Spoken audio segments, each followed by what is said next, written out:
My name is Henry Carrey, and this lecture is called the History of Music, the History of Yiddish Song. It's actually an introduction because the subject is much too vast. So we're only going to touch on a few things, and I'm going to. So your section is only going to be half vast? Yes. So I'm only going to just give you certain points of view about certain things that I find interesting in the history, rather than give you any kind of expansive history. And it'll be illustrated by the material you see here, which has some of the best singers in the last 50 years. Do you have more copies? Singing. I have 30. There's 32 copies, and that's it. So you got one copy here. You can use this So, one. Thank you. I don't have a copy now. those of you who don't have copies, I'm sorry. So let's begin by, if you turn to the last page, you'll see the words to the opening song, which is called Yiddish by Molly Pekin. The second to the inside of the last page. Second to last page.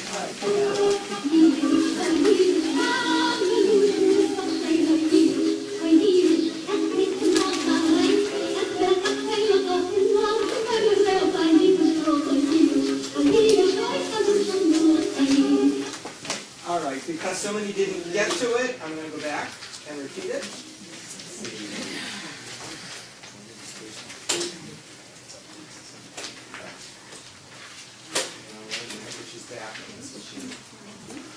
No. Let's just see. No, that's not back on this machine. Okay, here we go. Oh, we have some scholars here. This is unfortunate.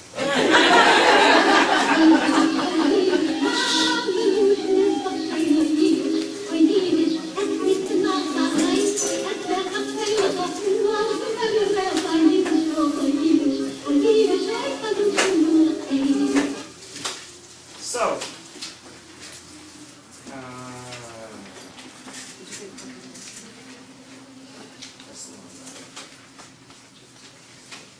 Sizaloshin Malachain, Menachem Tasmoil und Meret. So, at the time that this song was written for the Jews who lived in America, in the eastern part of America, Yiddish was a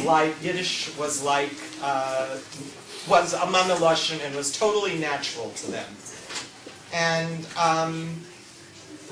it's not the case now, but we want to examine kind of the roots of how it came to be that people could make such statements, such sentiments, even though perhaps they were exaggerated even then. The idea that you just open your mouth and out comes Yiddish, Molly Pekin says. So let's start with when you think of Yiddish songs, what are some of the things you think of? Anybody? Sweatshops. Sweatshops, okay, that's the topic. Sweatshops. Crying. Crying, all right. We think of crying. We think of sweatshops. Longing. Sweatshops, longing, crying. Warmth. Lullabies. Warmth, lullabies. Joy. Joy. Food. Food. Joy. All different kinds of things. Sardonic. Sardonic. Love. Love. All right. Okay. Everybody has a different. Pardon? That's love. Yes. Well, Yiddish songs cover all those bases. Mama.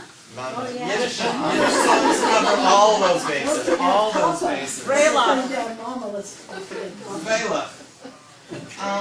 But one of the things that I think of when I think of Yiddish songs is that they tend to be in a minor key.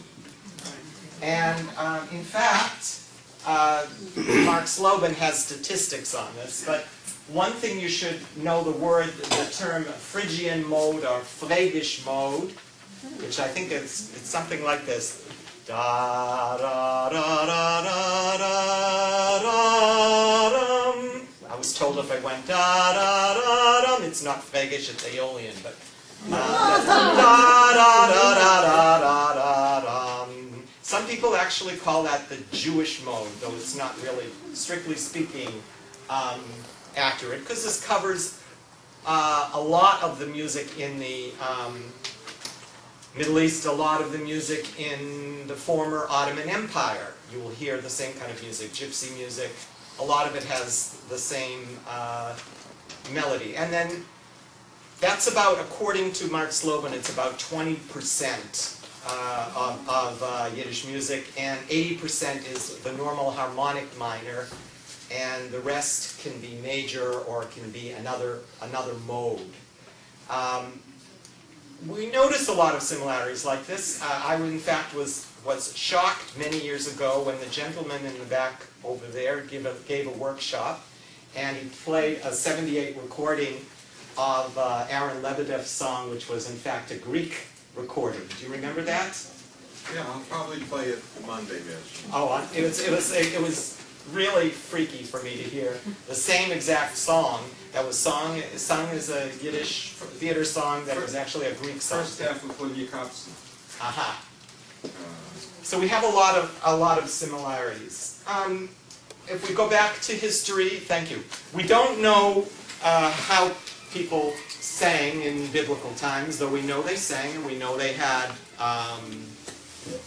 musical instruments. We know that after the Second Temple was destroyed, let me see if I've got it here. Yes, after the destruction of the Second Temple, the rabbis forbade secular music. We know that in the 9th century, Paitans wrote religious songs and secular music. We know that this music, thank you, spread across Western Europe, and that's the time of the songs like Eliyahu Hanavi, Echad Mi'adei, Echad Gadyo, all come from that period. In the 12th century, we had German minnesingers that sang German epics in German and Yiddish. And we know that, for example, King Arthur and the Round Table was very popular in Yiddish among Jews. There were other romantic songs, troubadour songs that were sung. Those particular minstrels continued to sing about Tristan and Isolde, King Arthur in Yiddish, plus Bible stories through the 17th century. In the Shmuel book, which was 1544, it has 1,844 stanzas, which is the first published Yiddish epic. There was a melody that it was sung to, because it's referenced in many different places as the well-known melody from the Shmuel book. Later on, the Bova Maisa, the Bova book, was published, and that also had a well-known melody, but we don't know what that melody was. And now, if we just continue on through historical, just a little bit of historical knowledge, the 19th century is when we first encounter songs that we really know how they sounded, for sure. A few in the 18th century. Most secular music was sung by, well, first of all, we had the Badchanim, who took over from the minstrels, and they sang at weddings. By the middle of the century, they started singing secular music and had a great effect on Goldfaden, who founded the Yiddish theater. When he was young, he wanted to be a Badchan. He was called Avremel the Badchan because he wrote songs in the secular style, like Eliakim Zunza, the most famous Badchan in the middle of the 19th century. Other than that, Jews sang the songs that their countrymen around them sang. They sang, all the Gentile songs they heard, they sang. And then sometimes they put Yiddish words to them. Particularly women, in the early part of the 19th century, we know were the purveyors of songs and lullabies, etc.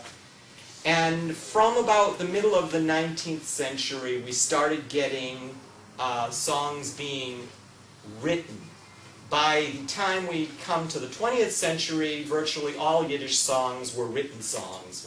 There were no more folk songs that just sort of bubbled up to the surface. So, I think I'll stop there for the moment. And, well, I'll just say in the 20th century we had plenty of Yiddish songs that were through Yiddish theater. That was one of the primary modes of publicizing Yiddish songs and getting it out there to the world. In the 1920s, Isa Kramer was the first person to take Yiddish folk songs and bring them to the recital stage.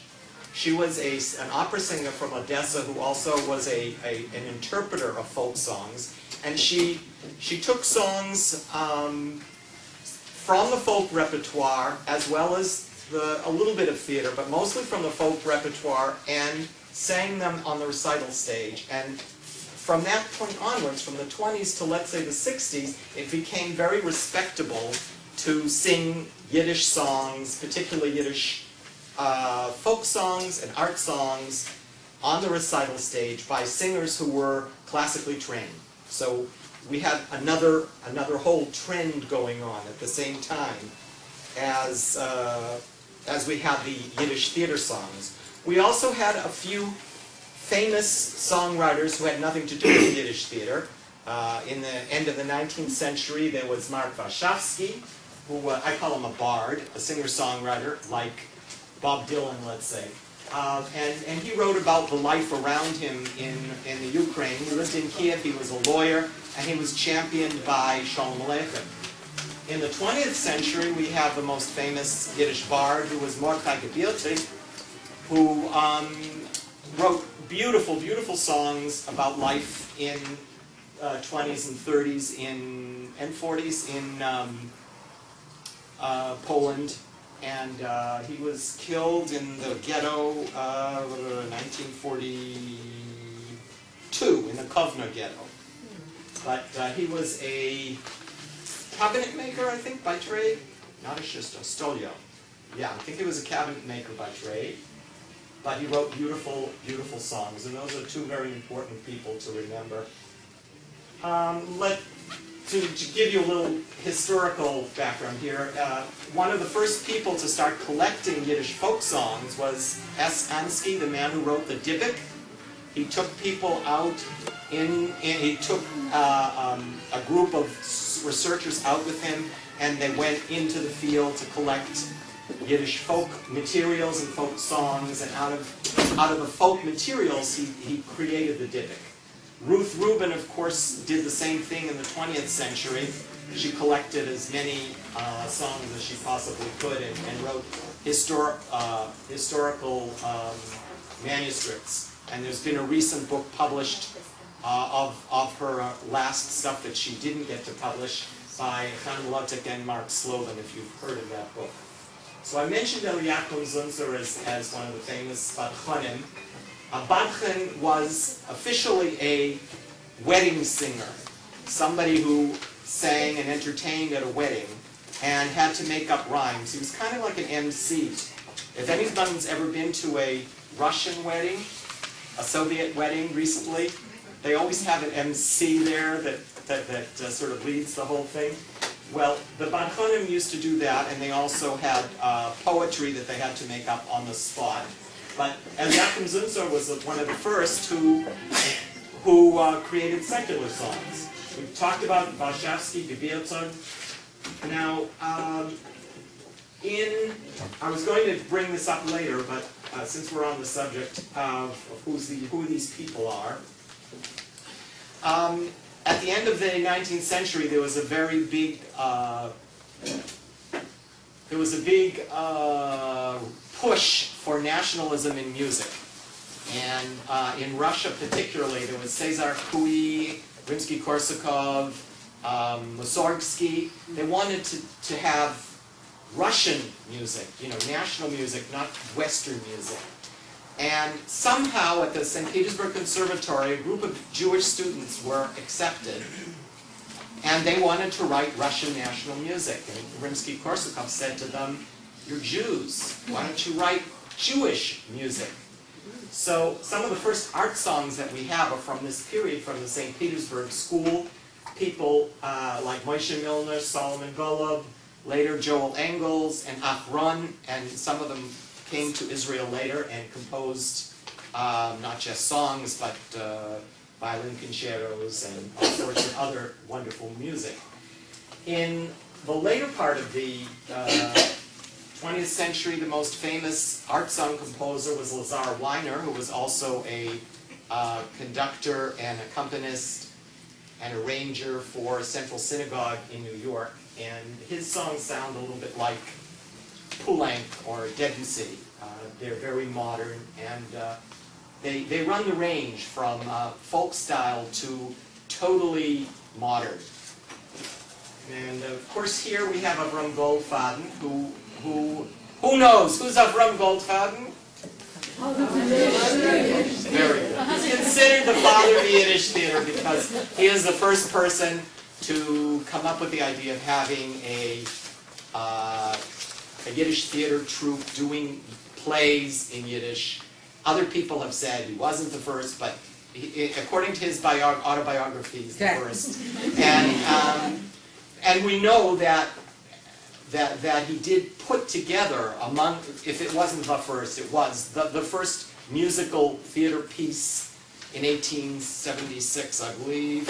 And then everyone followed him because it became so popular and came over to America. Yes? Well, I wanted to ask about Rosh and Cousin Mama. Yeah. Did he actually write that, or did he adapt it from a folk song? There's controversy about that. There is a folk song called Unter Sorgeles Vigele, which has very similar words. I don't know if it has a similar melody. That's not quite clear. And we know that he obviously adapted some of it. How much he adapted, we don't know, because he is in those days, plagiarism was very common, and Goldfaden was very well known from stealing from this one and that one. And Meyerbeer, he loved to steal from Handel. He loved to steal from Handel. I sang in a production of thank you, Bar Kochba, where we sang the Hallelujah chorus. It was quite wonderful. Sorry. The story I got was that people would come in and audition for him. There was an older song, Unter dem Kinds Vigele, Sorlas, whatever. It's a different tune, but it's so similar that the words, they're almost exactly the same in the chorus. The story I got was that probably what happened was somebody came and auditioned for him and sang that song, and he said, "Oh, that sounds good. I can probably work that in Shalamis." And then he wrote the introduction for it, in the base of Mikdash, etc., etc. So that he's responsible for that introduction, but then he wove in that little lullaby at the end, and I think probably wrote a different tune. Or there was a different tune in existence, a variant. Variant, right, as we say in Yiddish, a variant. So, yeah, very possible. Apparently he didn't know how to orchestrate. He was primarily a composer and songwriter, but he didn't know anything about orchestration. So we don't have any orchestrations for all that music, just what was done later as time went on. Usually people composed quickly, got together a band quickly and did it, and then they threw out the music. So when they recently did a production of Shalamis at Harvard, Zalman Lotek had to go and recreate all the orchestrations from anything he could find in the Yiddish archives. It was done about 6 months ago. Anybody see it or hear about it? I heard about it. Yeah, well, they did it at Harvard Shalamis. Apparently, it was very good. Pardon? Mara Sokolsky went. Okay. I was in Shalamis as a little boy in a edited version in Yiddish school. We did. Are you in the creator? No. I was one of the shepherds in ancient Israel. So we have Goldfaden. Now I just put these names down. We're not going to have time to discuss any of this, but these are the four greats of Yiddish composers: Rumshinsky, who was an operetta composer. His whole life, all he wanted to do was, he wanted Yiddish theater to be operetta. And they kept on telling him, no, you have to make it more so that people can sing it. Finally, he did, before he died, he wrote an operetta that no one produced. And then Alexander Olshanetsky, also that style, but he also put in a little bit of American rhythms. Then we have Elstein and Secunda. Now, Abraham Elstein and Secunda both went to Juilliard and were trained composers and musicians. Now you may ask, why do they work in the Yiddish theater? It's because it paid better. Believe it or not, downtown paid better than uptown. So they stayed in it, and Shalom Secunda, of course, is well known not only for his thousands of Yiddish theater songs, but also for his sacred music. And he wrote a whole Shabbos series for Richard Tucker, and wrote some quite beautiful music. So with Elstein wrote an opera called The Golem, I believe, Yep. that was produced once so far, I think. Something that was done on NBC. He was also on the WEVD station at the Forward Hour. He was the resident pianist, and he also was Molly Pekin's collaborator for a large part of her career. So this gives you a little bit of background, which I wasn't going to be able to cover in detail, but you've now got a little hint of it. I just have a quick question. Do you know the name of the Rumshinsky opera that he wrote that wasn't done, or? No, I don't have the name of it. Off the top of my head, but it is listed in the notes for the Millikan archive CD. They list it. So the first thing I wanted to talk about when I'm talking about Yiddish song is nigunim. So first thing, what's a nigun? Without words. Nigun is a melody or a melody without words. And where it got its most of its history is through Hasidic nigunim. And why do you think the Hasidim were so keen on nigunim? Anyone know? I don't know, but I have a guess. Maybe that because they weren't allowed to play musical instruments at certain times, but you can always sing. True, but why songs without words? It was totally accessible. You didn't have to know the words to join in. That's true. That's anything else? It was transcendent. It's beyond words. The feeling that you... That's what they said. Exactly. And Yeah, the story I got was almost identical to that God, prayer rises quicker to God's ears without words. so here's some things that various people said. I'll just give you two.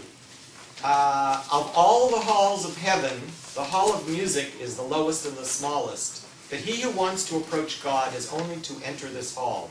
Rabbi Uri of Strelisk. And here's another one.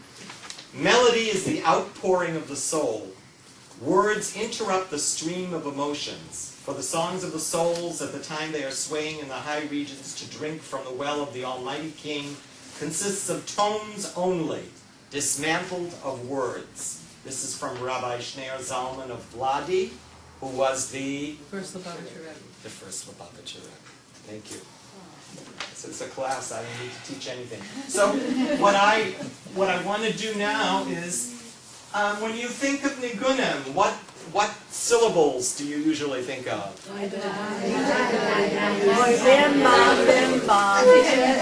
hear bim bum, I did I. Listen to, now this next section is called Around the World in 18 Nigunim. So I want you to listen to the different nigunim, the different syllables they use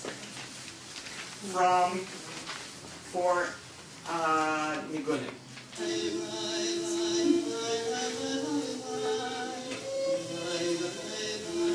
This is I by Lawrence Glamberg with the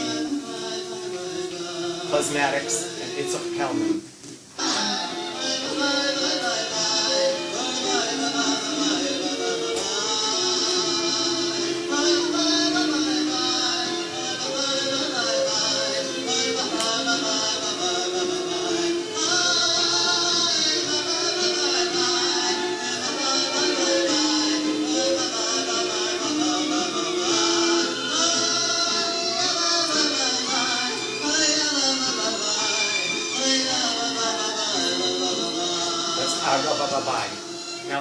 listen to Eleanor Risa.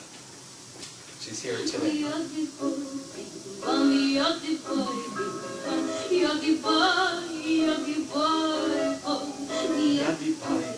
a different one. Yadibai Bimba.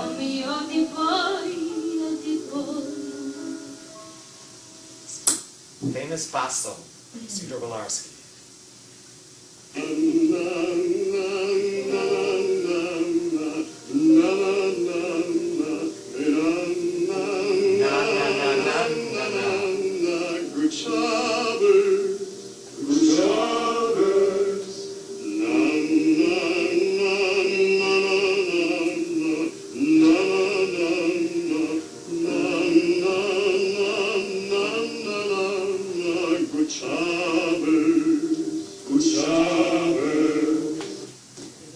Israeli soprano, wonderful voice here. Listen to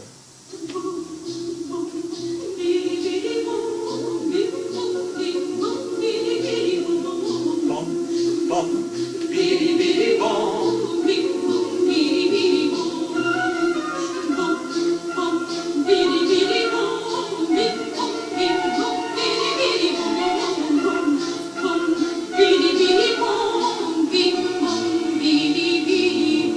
So listen to the emotions and see whether it's joy or sadness or what.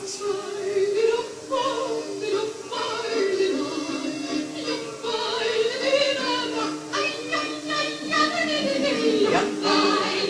So every one is slightly different emotion.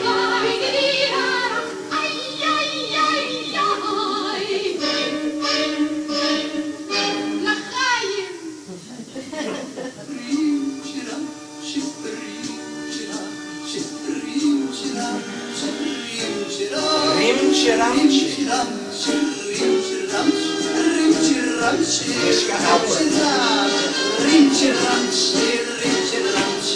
Very Russian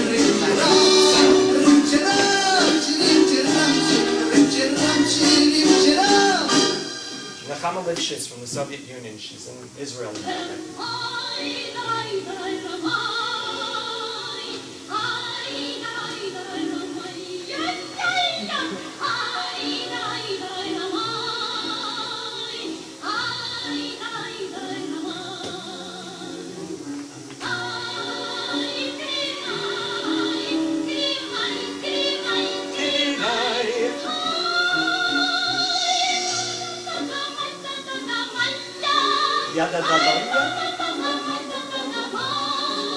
So much chain and charm the way she sings.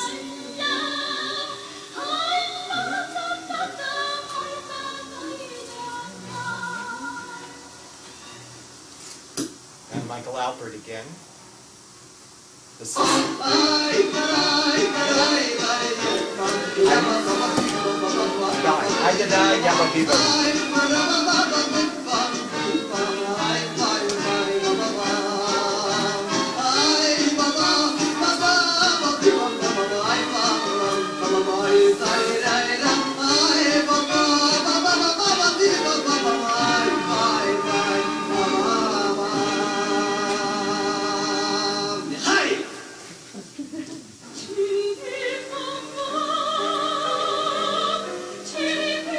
Shitty Bim Bim Bom, sung by Lazar Weiner, sung by Rosalie Beck, a beautiful soprano, just passed away unfortunately 2 years ago. Yeah. It's a year and it's like this earlier this year.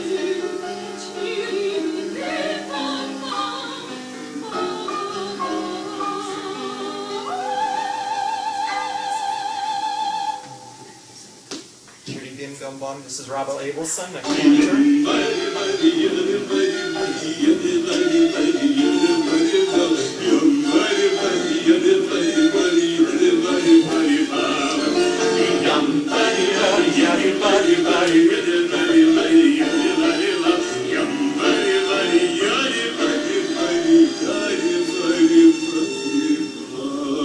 Bob Abelson's still around, which is good. Yeah. Listen to the emotion Adrian puts into this one.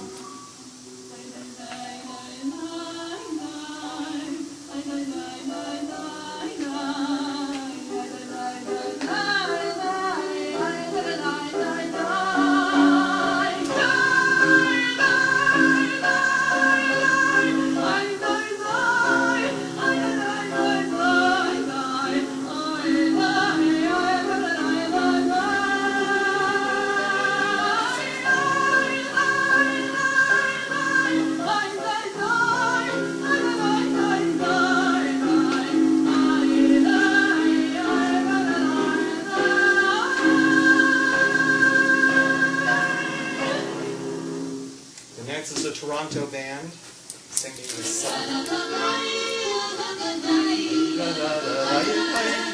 That's a Pashkala.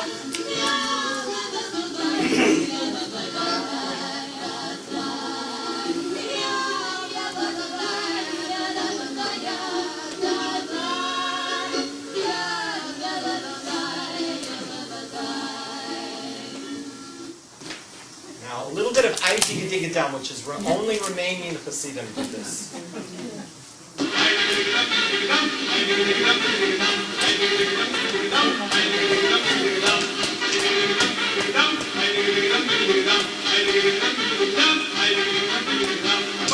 Alright, Barry Sisters, Chiribim, a different Chiribim.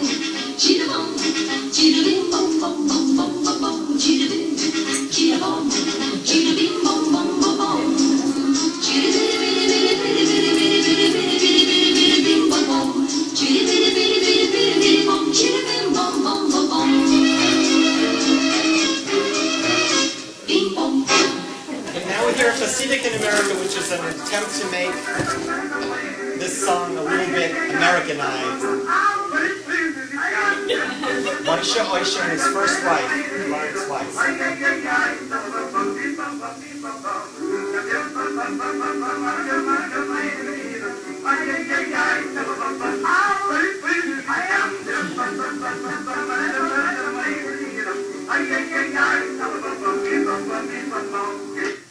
Okay, we did that at my bar mitzvah, and my grandmother was the one who went, oh, So, I also was the one given the opportunity to do that at Carnegie Hall in each country. I heard that, you know, everybody, does everyone know the song that Joan Baez sings, Dona, Dona? Yeah. Okay. Apparently, there in Poland, in Polish folk songs, there is a common, and I don't know this, but I've heard, a common thing of singing dana dana dana da, like tra-la-la, dana dana dana da. So when Shalom Secunda wrote this, well, the words were written by Aaron Zeitlin, and Shalom Secunda wrote dana dana. He wrote it, the chorus, as dana dana dana dana dana dana dana da. Well, that was sung. If you hear Moshe Oisha sing it, that's the way he sings it. One of the first recordings of it. Someone got a hold of it. I can't remember what his name is, Tabachnik or someone, and published it as Dona Dona Dona. And he wrote it D-O-N-A, D-O-N-A. So everybody from then on sang it as Dona Dona Dona, although that's not the way it was originally written. And then we have people like, as I say, Joan Baez, who decided she saw D-O-N-A, and so she was going to sing it as Dona Nobis Pacha, and, you know, Dona Dona Dona. Now it doesn't matter because it's nonsense words, but I believe, to answer your question with a long answer, that that originally in Poland it was Dana Dana Dana Dana. So I don't know. I don't know the answer, but I thought you'd be interested. I thought you'd be interested in the story that goes along with it. Do you think there's a reason there aren't very many la-la-las and lee-lees and... That's a good question. Maybe because we don't want to be like the Goyim. A lot of the things that Jews do, they do because they want it to be different. Because it's, you know, you don't want to sing the way they sing. Get a PhD on that. Which came first, the melodies or the la-la-las, ya-ya-yas, I think the melodies come first. Okay. And then somebody, you know, when you look, the Hasidic rabbis have competitions on who can make up the best nigunim. I think the Mozicca rabbis are supposed to be the best. They're fabulous. They're fabulous. Oh, you know about them. Fabulous. Yeah, they're supposed to be the kings of nigunim. Did you have something you wanted to add? Yeah, it's an interesting question with regard to the universality of scatting syllables. It happens that in old Byzantine manuscripts, the patter syllables, the scatting syllables, are ta, ra, na. And there's a kind of popular song in Persian which is called exactly taroneh. and it doesn't mean anything really. But so tarana was an old Easternish sort of scatting. With regard to the dona business, there are some songs, I'll play one, that have a tunda tunda. That has a specific origin, and I don't know what the connection of that with the dona is. With regard to not saying la, my mother, she should rest in peace, who was from Brest-Litovsk, whenever I would go da da da or ya ya ya, she'd say, no, das ist nicht schön, sing besser, la la la. So she was nicer to sing la la la, and she didn't come from a Hasidic area, but she thought that scatting is best done with la, actually, most melodic. Finally, across a lot of Yiddish folklore, strangely enough, and it's not just Jews, but it's interesting, that you have a v breaking up the syllables, so yeah, Yeah. and that's not, you wouldn't think of v as especially musical, but it's Interesting. It's just there.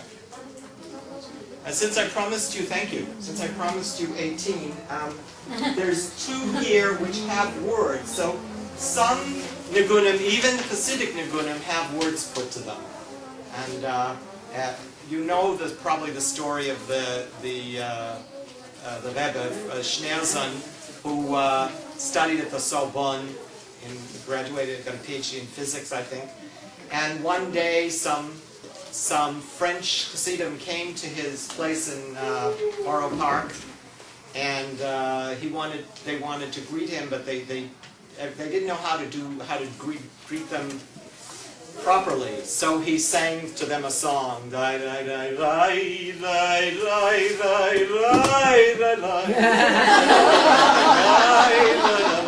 Anyway, they made that into a niggin, and there are certain Hasidim, if you tell them that's the Marseillaise, they'll say, no, that's the Rebbe's niggin. There you go. Henry, this is an area that's always kind of confused me. The niggin with words. I thought Well, by definition they was start, a song. well, nigunim, and some of them said, some people like the melody so much they wanted to put words to it. And maybe usually Hasidim will do that when they feel my spirit moves them. But they would continue to call it a niggin after It's even still a after niggin, words. but it's a niggin with words. It doesn't make sense, I understand. Tenfold. It So this doesn't is make just sense, that's a short answer. Martha Schlamer. Windsor Avenue.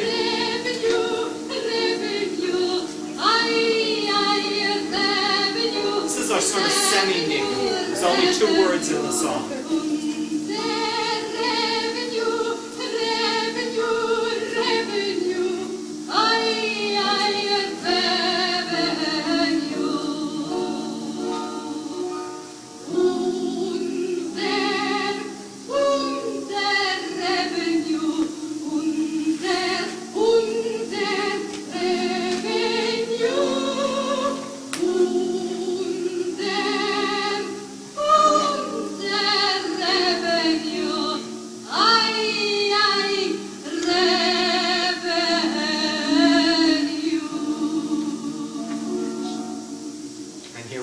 Even more words in the song.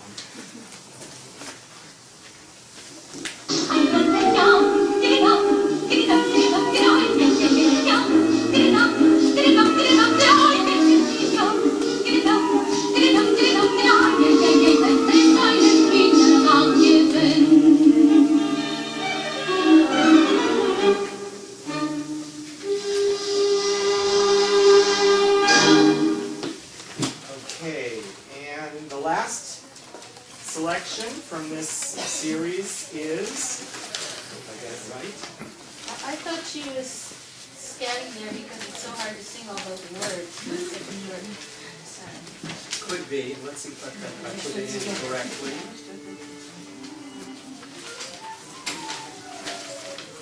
Wrong. Put it in wrong. Okay.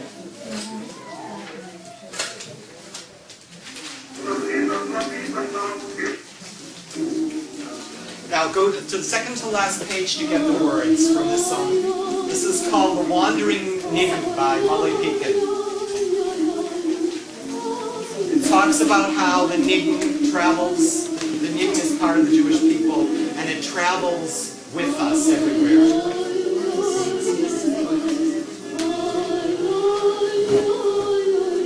Very similar.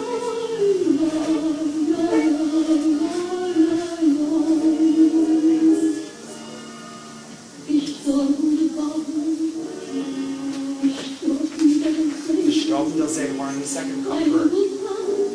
Kriegen die Kinder.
With just plain I. No, I dig a dum, no complicated chiri bim chiri bom. So the question is, why did I go through this whole thing on Nigunim? Anybody have any feelings about how Nigunim relates to the rest of Yiddish song? Well, it all comes, I mean, it's all come from here. You have to be able to sing this to do the rest of it. Because the tom of it is the flavor of the music is this, and it's where you have to sort of start from. Anybody else have any opinion? I like that. Yeah, and the Nigunim kind of bridge the liturgical music and the That's also true. and the theater music, the ecstatic. It's very inclusive. Those are all, yes, anything else? The same reason for singing it is a reason for listening to it. It's very pleasurable to us. It just goes right in without having to worry about what it means. That's also true. It's also what we rebelled against. What do you mean? So the entire lack of words, right? So you have from the Chlum side to the secular side, where you have so much of the Yiddish theater. Okay. Anyone else? Yeah. And when Jews started playing instrumental music, often the instrumental music imitated the human voice. True. That's true. A large segment of the population were Hasidic, especially in Europe before World War II. And this is the way they actually prayed. They prayed, they danced, everything through these nigunim. They sang mirrors, everything, and it was part of life, part of prayer, part of the way of life. Yes. It's good for endorphin raising. Endorphin raising. Anybody else? No, it's just the simplicity of this music is the soul of Jewish people and Jewish music. I mean, yeah. Well, presumably the people who wrote subsequent Yiddish songs heard this as part of their background. I think so. So I'll give you a little break before we continue.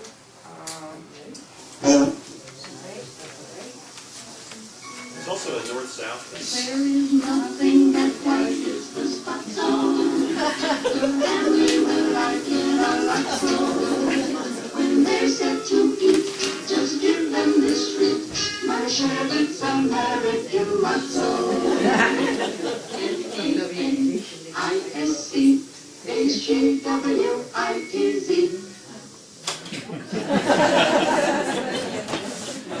They don't write them like that. They don't write them.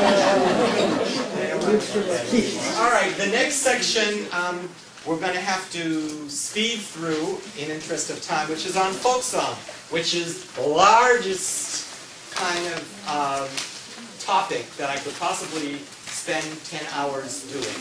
So the important thing I want to get, and then we'll just mostly listen, is what's a folk song? Song people sing. A song whose composer you don't know. Songs? Usually it's a song who the composer is anonymous, and often it rises from the people. Or someone wrote it and it lost its attachment and became. Someone wrote it and it lost its attachment. Someone had to write it. Well, someone had to not necessarily write it. Someone had to compose it, in their heads at some point. And there's social songs and functional songs is supposed to be art for art's sake.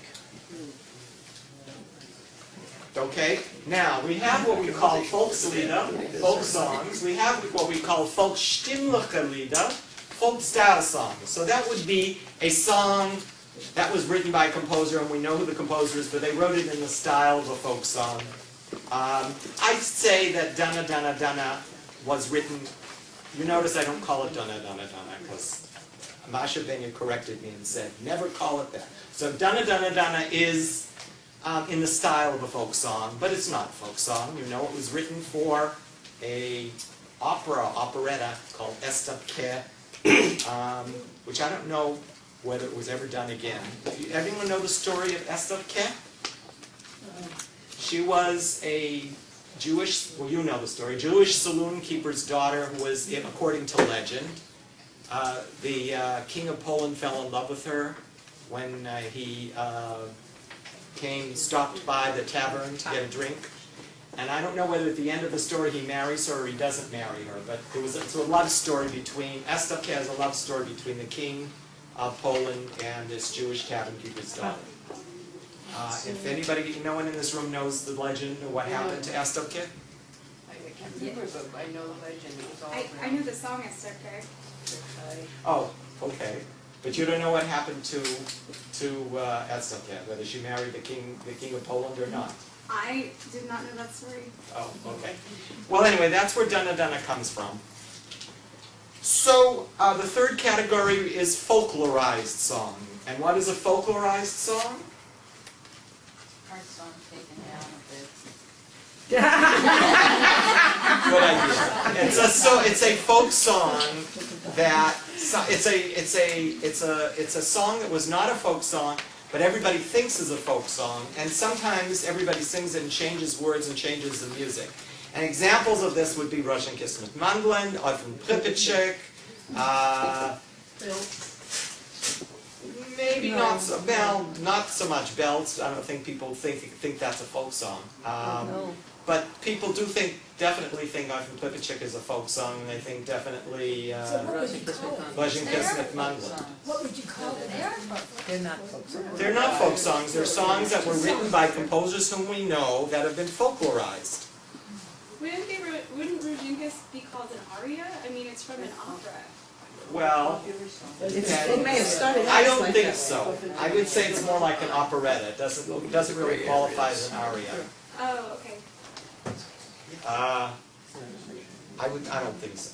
Anybody else have any opinions on the folklorized? All right. So I'm just going to go through as many of these as I can get through in the next 20 minutes. and make comments from time to time. The first one is a Soviet song sung by the wonderful Misha Alexandrovich, who is an opera singer and a wunderkind and a cantor, and I think he's still alive. If he is in his 90s in Berlin. Do you have any extra handouts? No, I don't. I had 32. And let's see, do I have the words to this? No, I don't have the words to this. Anybody else hand one? Actually, I would love one. It's not on here. Not listed. So it's, I just have a little bit of translation.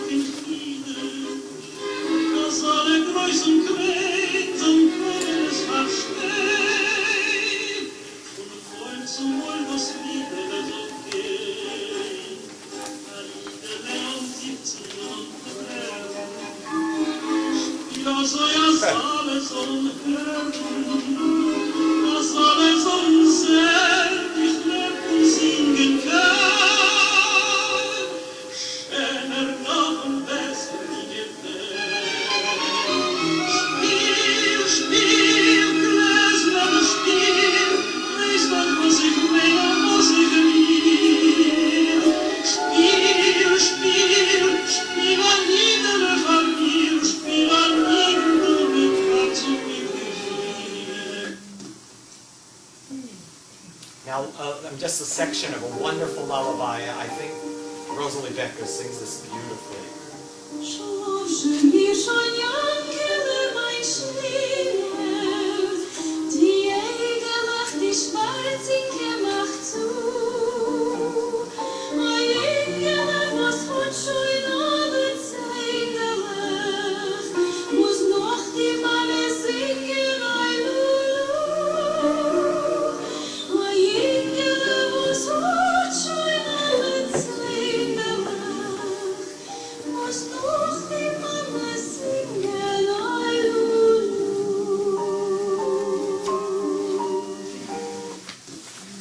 Go on to children's songs. This one is a written children's song, it's not a folk song.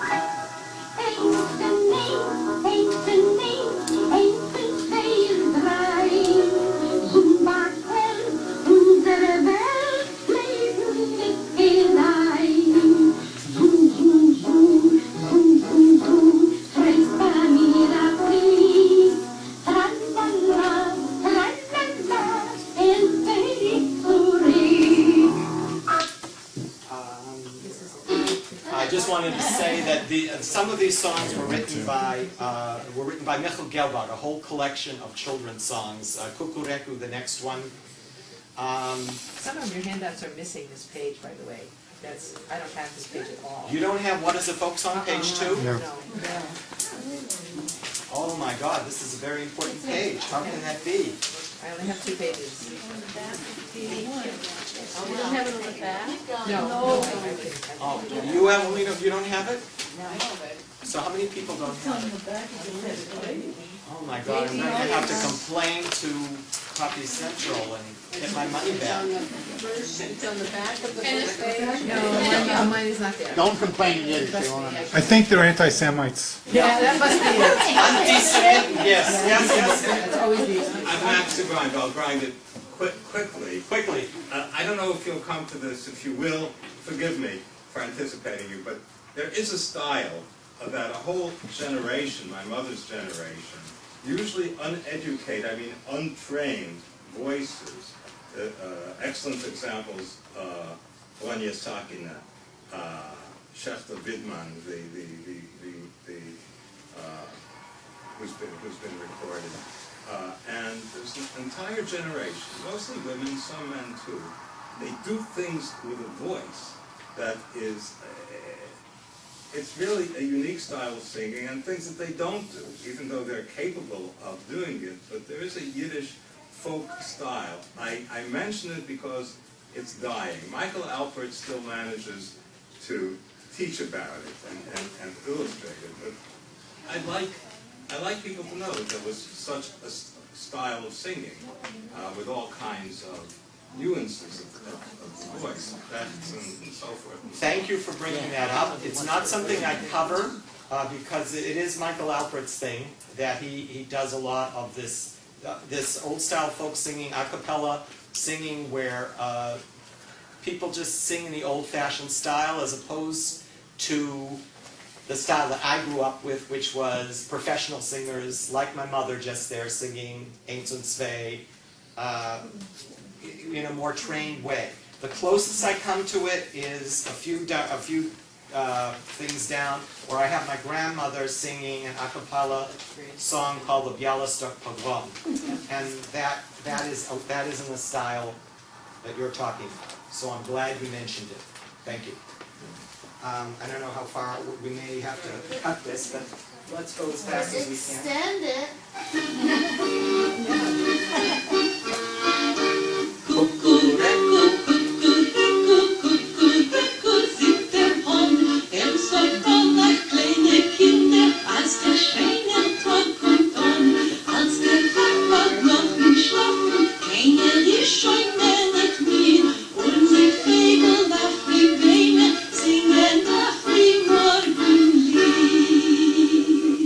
Can anybody share with the people who don't have this page? Can you make this available to give it to Judy so it can be emailed to people? That'd be better. It's my brother. I'm the other one. I'm the one going la la la. I'm going no no no. That's me.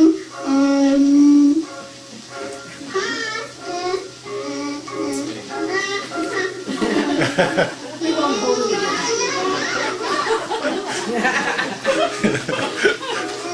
Very authentic. I didn't want my brother to take away my limelight. I was at the microphone to sing. Of course, I didn't remember the words. But no, no, no. Now, this is my grandfather doing a children's rhyme.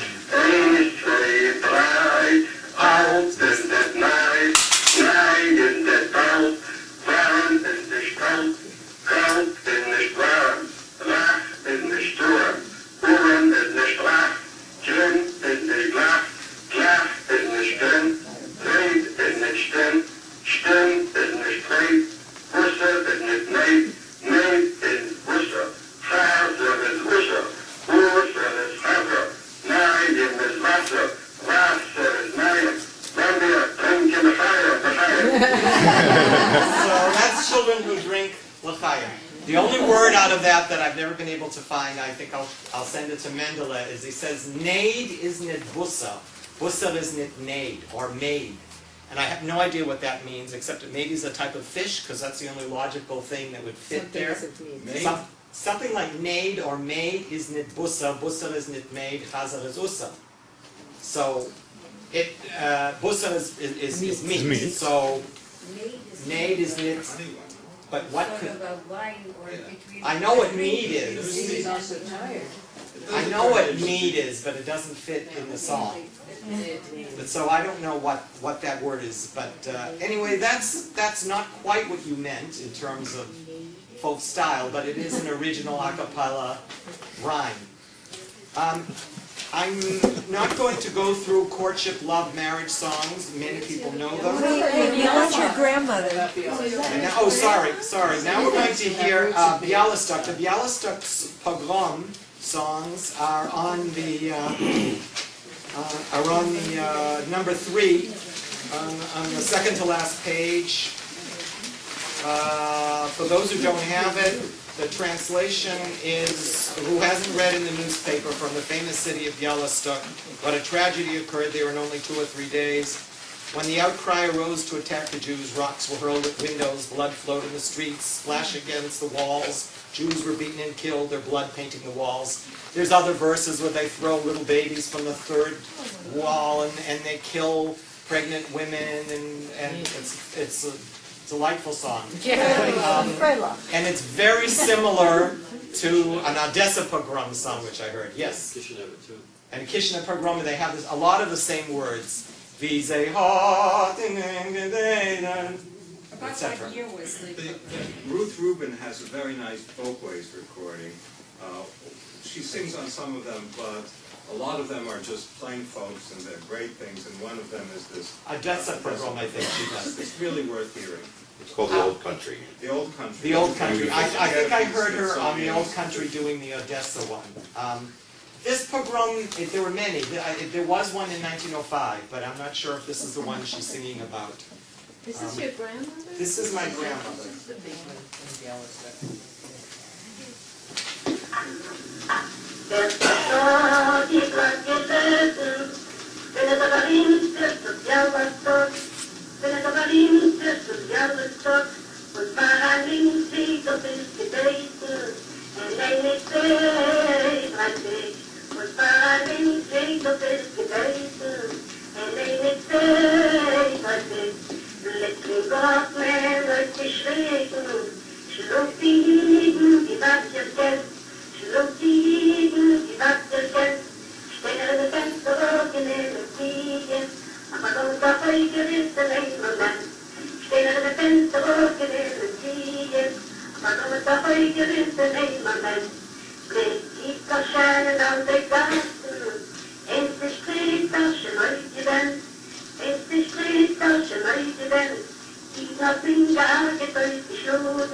All right, so that's a ballad. That's one of the oldest type of songs, narrative songs, where when you had a illiterate population, you would tell stories through songs sometimes, like Homer did, and that's how you Your got. grandmother wrote this? Pardon? Or you just have her singing it? No, she didn't write it. My grandmother knew millions of songs, and she couldn't read or write, but she could sing. And one of the, we have recordings of her singing about 3 songs, unfortunately. Only 3. Now here we have something that was written in this country, and Lawrence Lambert singing about the Titanic.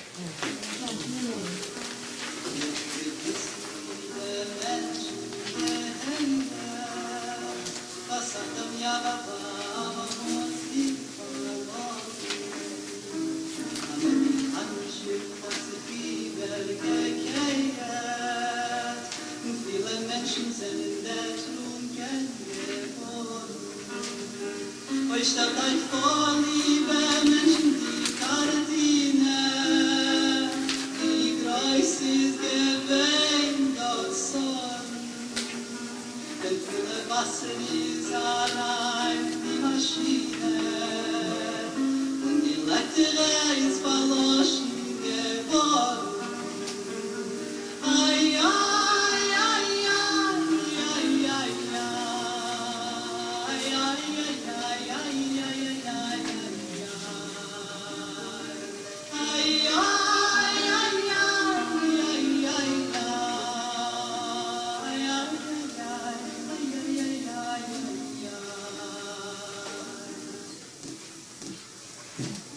Now we're skipping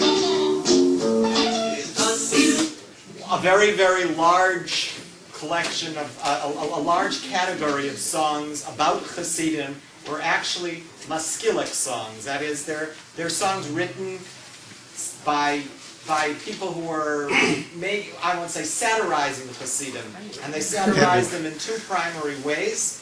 One is that Hasidim were always dancing and singing, and the other is that Hasidim always had the faith that their rabbis could walk on water and go to heaven, and etc. So an awful lot of songs where you think that they're Hasidic songs, because they talk about Hasidim, they're not Hasidic songs at all. They're maskilic songs, they're parodies, they're satirizing Hasidim. This is a little bit of one about Hasidim who are always singing and dancing in the rabbi's court. Sung by my brother in this case.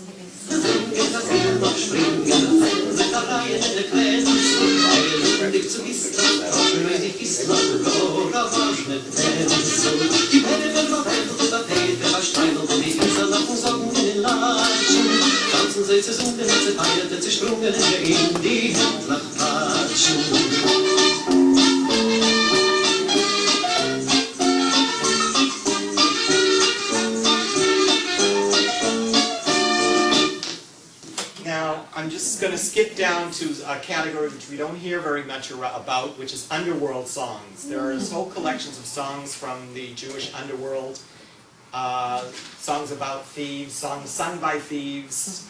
And I'm just going to do two little selections. One, my mother's singing a song about a family that doesn't believe in stealing, just taking. And the second song from Yitzhak Kramer is a famous one, Ketzel Aboiges, which my backstory, I don't know what the real backstory is, but the backstory that I think of is that it was a gangster's moll who wanted him to marry her, and he said no, and got angry with her, and he said, you don't come from a good enough family for me. And so she goes back at him and says, what do you think? Why do you think your family is so great? And she proceeds to trash his whole family, every relative in the family. You know, your sister was a prostitute, you know, and then she ends with, and you yourself don't even belong to this family because they took you from an orphanage. Now, after that, I just have a little tiny bit of, the Barry sisters took the same song and sang it in a swing, upbeat version, and loses its total character. Totally. It means nothing. It's just, Barry sisters did some very good things, but some of the things they did didn't work, and this was one of them. So we'll just play it quickly so you can hear. Barry sisters' worst hits. This is my mother singing Haltischen Ganvenen.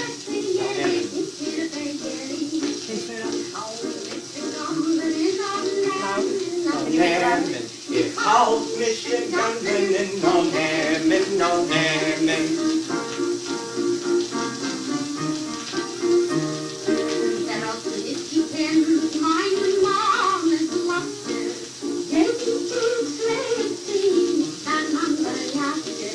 My mother's latte used to go to the butcher shop.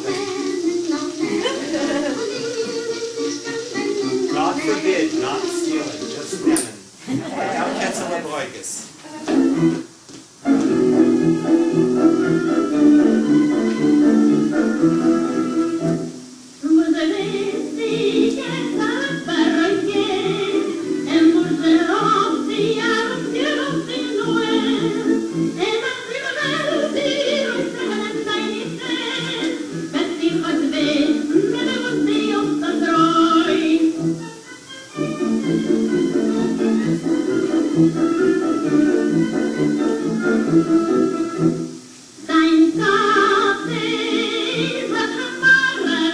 Father is a grease monkey on trains.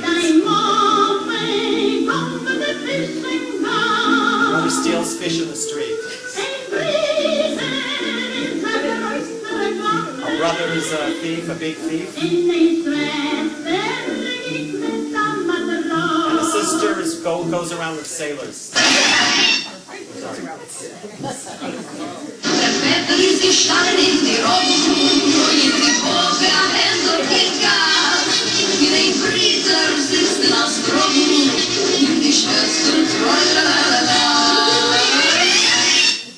Can you believe that in the Yiddish it says, "Eine Schwester geht mit der Matros," and by the time goes with sailors, all right, goes with a sailor. By the time they got to the 50s and they did this song, they didn't even want to say that. That was too scary. So she said, "Una Schwester tra-la-la-la-la."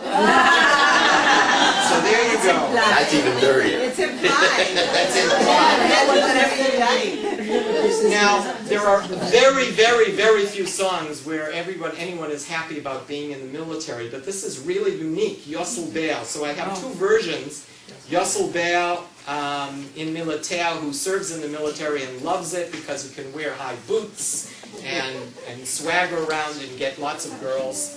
And he says, "Ich hab the Schusterei in Dreher." I'm to hell with shoemaking.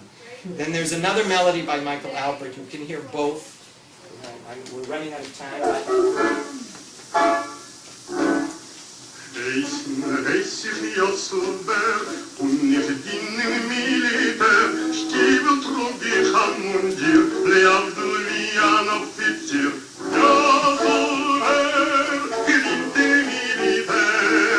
Yosel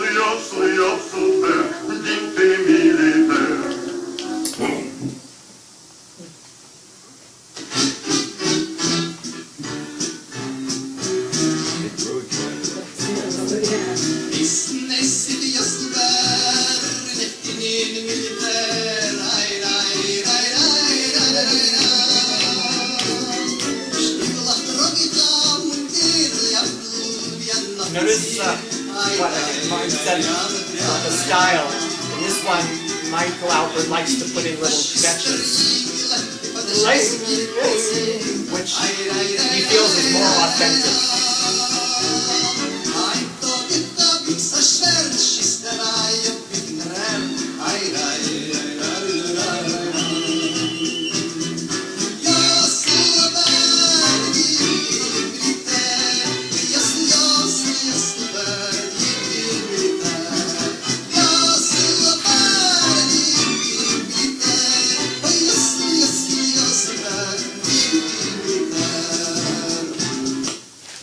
Okay, now I'm skipping a whole segment of songs, and I'm just doing one labor song because I think Masha Benya sings it so beautifully. Just a little bit of my Ruheplatz.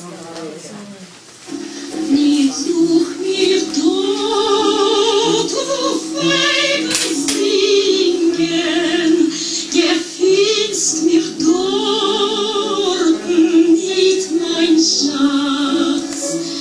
Ach, glaub wie dich, wo Ketten klingen, dort ist meine Ruheplatz.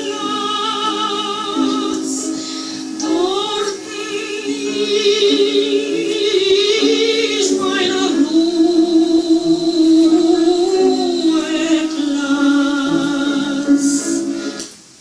Okay, so I just think she does it really well. Skipping through, we know there are a lot of wonderful Holocaust songs, and I've decided instead of playing any of the usual ones, I was going to play one that was done in the cabarets of the Warsaw Ghetto that's very cynical, and you'll hear it because it's half in English. It's called Muetz.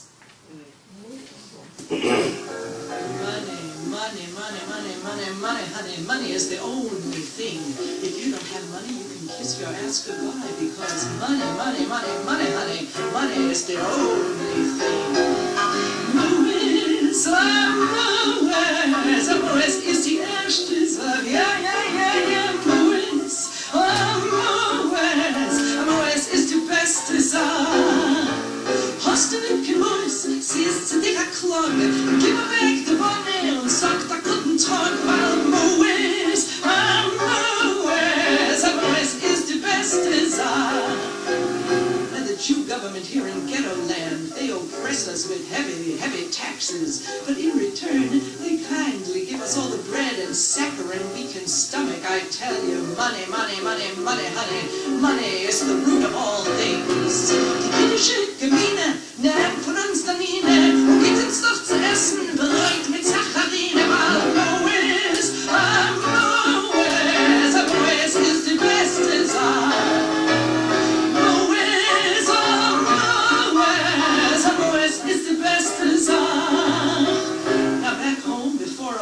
I ate sweet, sweet oranges, but these days, it's the lice and the bed bugs that eat on me, cause money, honey, money is the only thing.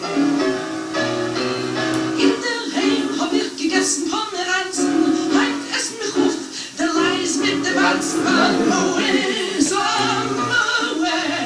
Moes ist die erste Sache. Find yourself a hole and crawl in there, cause money, honey, money is the only thing.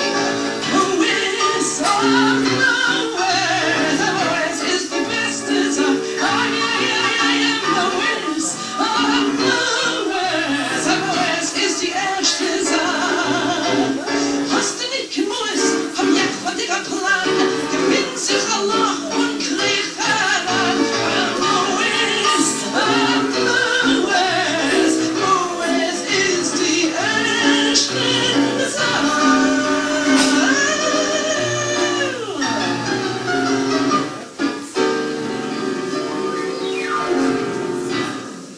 How about, wow. That's powerful, huh? Anybody who wants this, one second, anybody who wants this recording, this came off a recording called Ghetto Tango, Yeah, it's fabulous. Adrian Cooper and Fabulous. Zalman Lutzig. Who knows what English song it comes from? Jada. Jada Jada Jing Jing Jing. Yeah, Zalman didn't know that. I had Oh, to is tell that him. right? Question. What about the song that's sung in Cabaret, where she sings money, money, money, money, money? Yes, that's true. It's the same. Yes. Is this originally Warsaw Ghetto song? Or? This was a song that was sung in the ghetto when they were entertaining themselves and they were under the Judenrat, the Jewish, and they said they treat us badly, and they had they didn't have much to do at night, so this is what they did. They did cabaret. Sounds distinctly influenced by the blues. Well, yeah, the song is Jada Jada Jing Jing Jing. Yeah, it was 1940s. They remember, these people had all the American recordings they wanted at the time. I'm playing this just so you can, not because it has anything to do with Nigunim, but because it's an example of something very unusual in Yiddish song. The whole point of this lecture is to get you to think of Yiddish song in a lot of different ways, not just, one or two ways. Now, we're running very short on time. I don't know what we'll get time for, but I have two selections for contemporary songs written fairly recently. One is Vysotsky's Tay, written by Josh Waletsky, about a woman who sells Vysotsky's Tay, and she's very poor and ends up having to sell her son into the Russian army instead of a rich man's son. The rich man gives her money for this.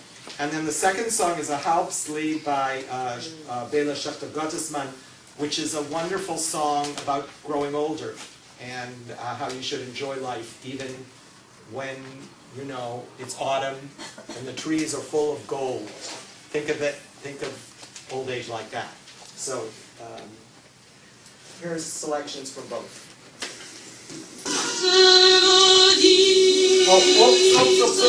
Sorry. I should stop. The first song was, I was supposed to talk about songs about Zion. There are not many. There are songs about Hope for Zion, songs about Chalutzim leader, pioneer songs. Not too many songs about Israel itself, except for this one by Sarah Gorbig called Tel Aviv V'Chavdech Li. And I can't go back. Yes, I think I can. So this is Tel Aviv V'Chavdech Li.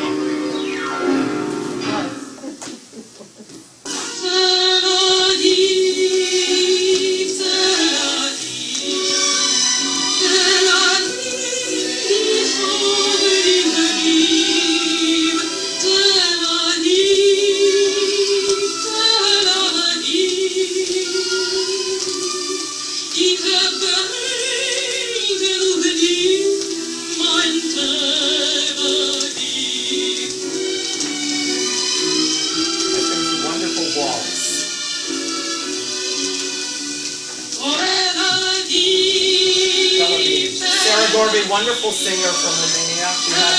She spoke with the Pater Mame Russian, Vostel. And she died in Paris, so most of the last recordings you can get of her are from France. Mein Tel Aviv.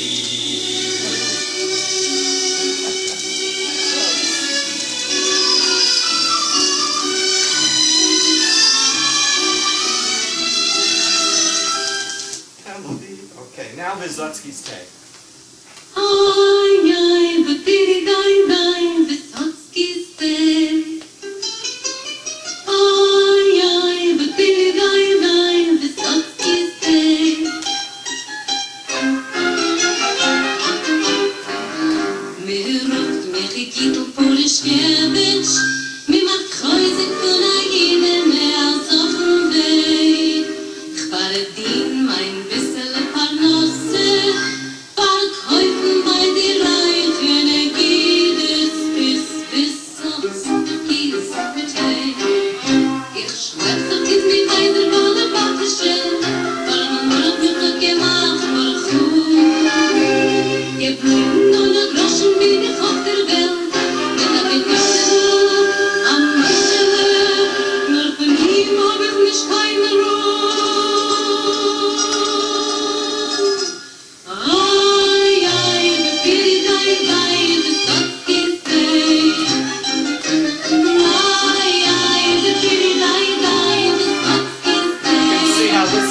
very folk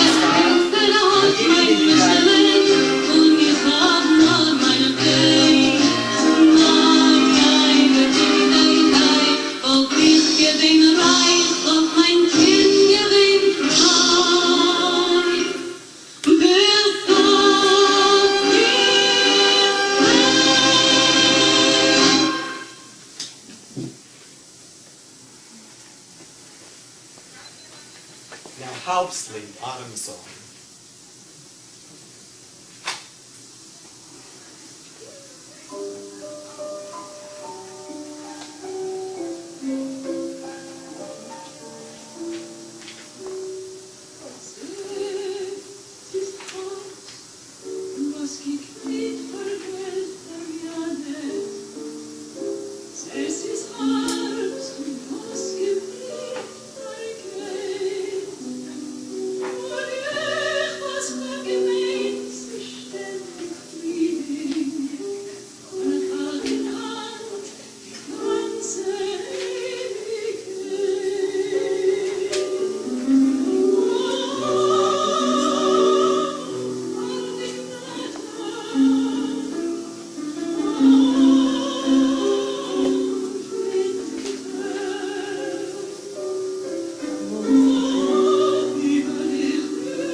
Days that fly away.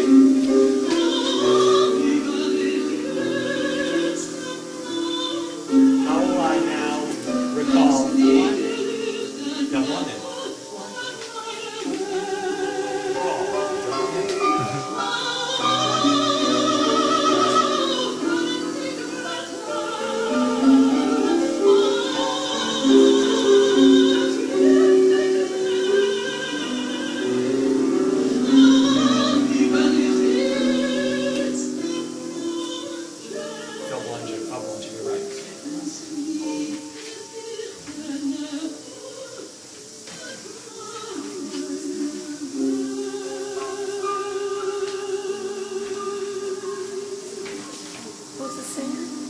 That's Adrian Cooper. And Joyce Rosenzweig and Company.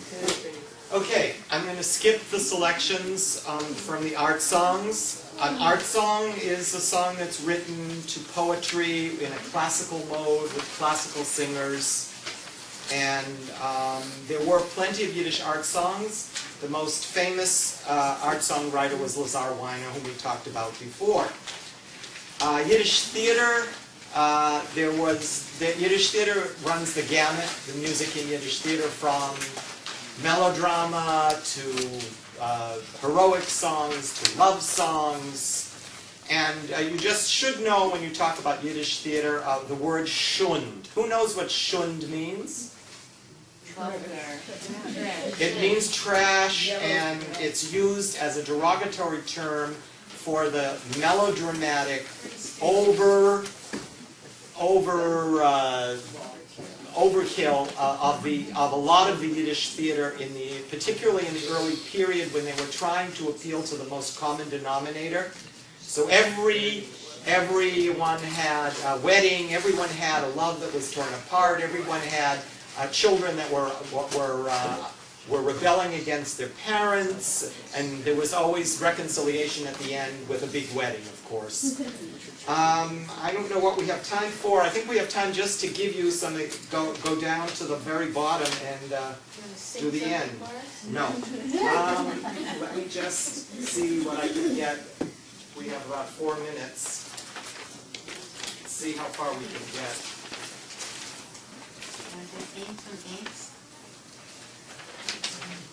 I don't want to sing. Let's see where I am.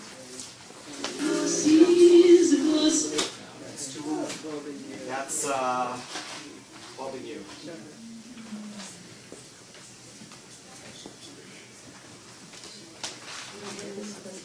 I want to end with something upbeat, so I want to end with whoopee, or if I can get to it. The words are on the last page. How far? That's before. I'm almost at whoopee.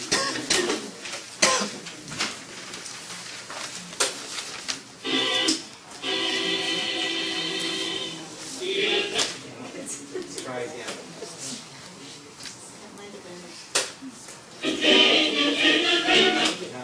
All right, that's in the South. But before we get to in the South, we have to sing whoopee.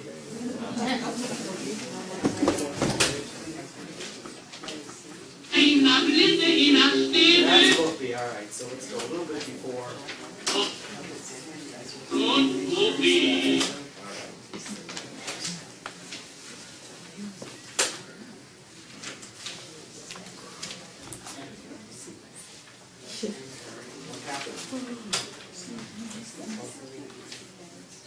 Uh-oh. Did I break the tape? Make sure you don't have it on pause. That's my favorite to have.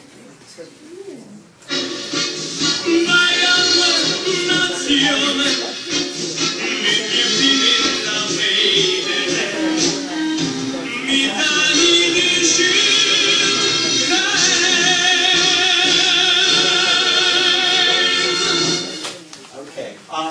The tango became very popular in Argentina and Europe, and from Europe it came back into America, and there were a lot of Yiddish tangos written, and that was one of them. Mein Yiddische Mädele is a tango.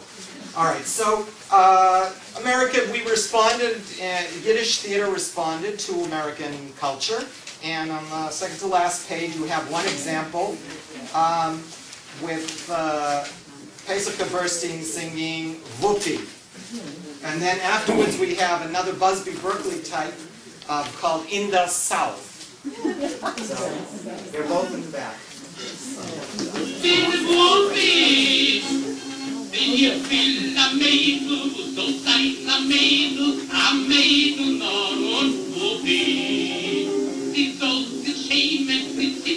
If you can't hear it, there's a wonderful piano underneath this.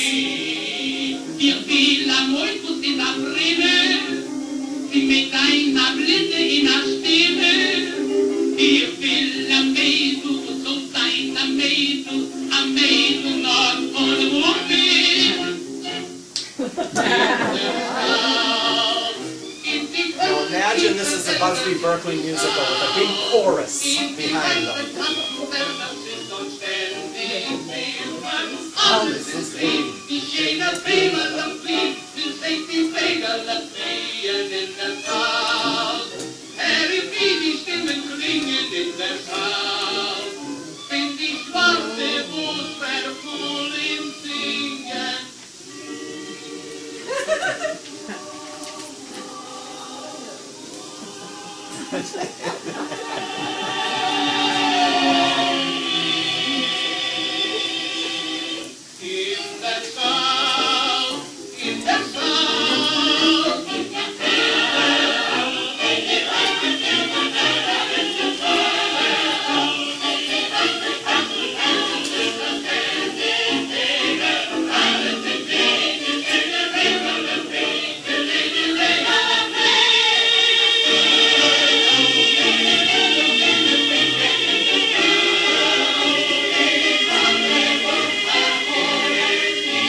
Walk out, you can hear my mother singing Yiddish Retz because of shame.